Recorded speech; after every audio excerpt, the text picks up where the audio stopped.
8 வாரங்களுக்குள்ளாடி தெருவில் அங்கங்கே சுற்றிட்டு இருக்கக்கூடிய இந்த நாய்களை எல்லாம் பிடிச்சி ஒரு இடத்துல அடைக்கணும், இந்த நாய்களை கட்டுப்படுத்தியே தீரணும் அப்படின்னு சொல்லி உச்ச நீதிமன்றம் ஒரு உத்தரவு போட்டிருக்கு. இதை உத்தரவு போட்ட உடனே இப்போ ஒரு வாரமாக எல்லா சோசியல் மீடியாலையும், ஃபேஸ்புக்கு, யூடியூப்பு, அங்கே எங்கே எல்லா இடத்துலையும் என்ன பண்ணுறானுங்கன்னா, இந்த நாய் நல்லது, நாயெல்லாம் அப்படிலாம் ஒன்றும் பண்ணக்கூடாது, நாய் பைரவர், நாய் அன்பானது, பண்பானது, நாயை பற்றி உனக்கு தெரியுமா, அப்படி இப்படின்னு சொல்லிட்டு ஏகப்பட்ட பேர் கேட்டுட்டு இருக்கிறாங்க. இன்னும் சில பேர் இந்த நாய் உண்மையிலே பிடிக்கணும் அப்படின்னு சொல்கிறாங்க. இந்த பிடிக்கணும், இந்த நாய்களை கட்டுப்படுத்தணும்னு சொல்கிறவங்கலாம் யாருன்னா பாதிக்கப்பட்டவங்க. அவங்க குழந்தைய கடிச்சிருக்கோம், அவங்களோட அப்பாவை கடிச்சிருக்கோம், யாராவது ஒரு ஆளை கடிச்சிருக்கோம். எங்கள் தெருவில் கூட ஒருத்தர் பேப்பர் போட்டுட்டு இருக்கிறாரு, அவரை போய் கடிச்சு வச்சிருச்சு. அவர் ஒரு 20 நாளில் இறந்து போயிட்டார்.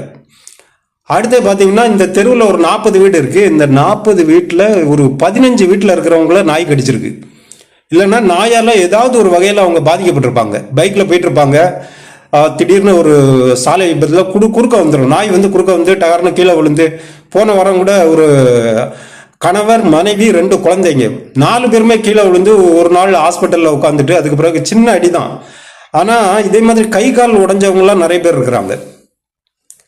என்னெல்லாம் பல நாட்கள் நான் பைக்கில் போயிட்டு இருக்கும்போது நாய் பின்னாடியே துரத்துது. ஏன் துரத்துது, எதுக்கு துரத்துதுன்னு தெரியாது.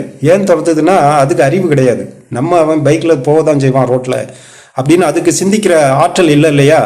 சிந்திக்கிற ஆற்றல் உள்ள மனிதனே என்ன பண்ணுறான், தன்னை பெற்று வளர்த்து ஆளாக்குன அப்பா அம்மாவை குத்துறான், அடின்னு அடிக்கிறான். ஒருத்தன் என்ன பண்ணிட்டான், குடி வெறியில் அம்மாவை அடின்னு அடித்து அப்பாவை வெட்டி கொன்னுட்டான் எங்கள் பக்கத்து தெருவில்.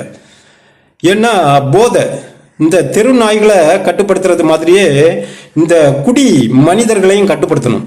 இதனாலையும் நிறைய பெண்கள், நிறைய குடும்பங்கள்லாம் பாதிக்கப்படுது. இந்த குடியை கண்டிப்பாக கட்டுப்படுத்தியே தீரணும்.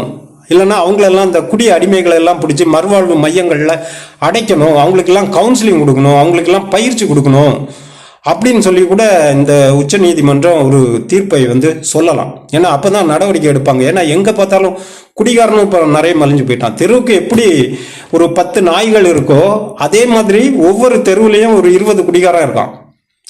இந்த குடியையும் இப்போ கட்டுப்படுத்துறதுக்கு அரசாங்கம் ஏதாவது பண்ணிச்சுன்னா நல்லா இருக்கும். அப்போ நாய்களை கண்டிப்பாக கட்டுப்படுத்தி தான் ஆகணும். இல்லை அது நாய் அப்படி இப்படின்னு சொல்கிறவங்க என்ன பண்ணலாம், அவங்க வீட்டில் கொண்டு போய் அவங்களே கறியும் சோறும் கொடுத்து அந்த நாயை வளர்க்கலாம். இல்லைன்னா அதை அதுக்கான பாதுகாப்பு வழிமுறைகள்லாம் செஞ்சு நீங்கள் வளர்த்துக்கலாம்.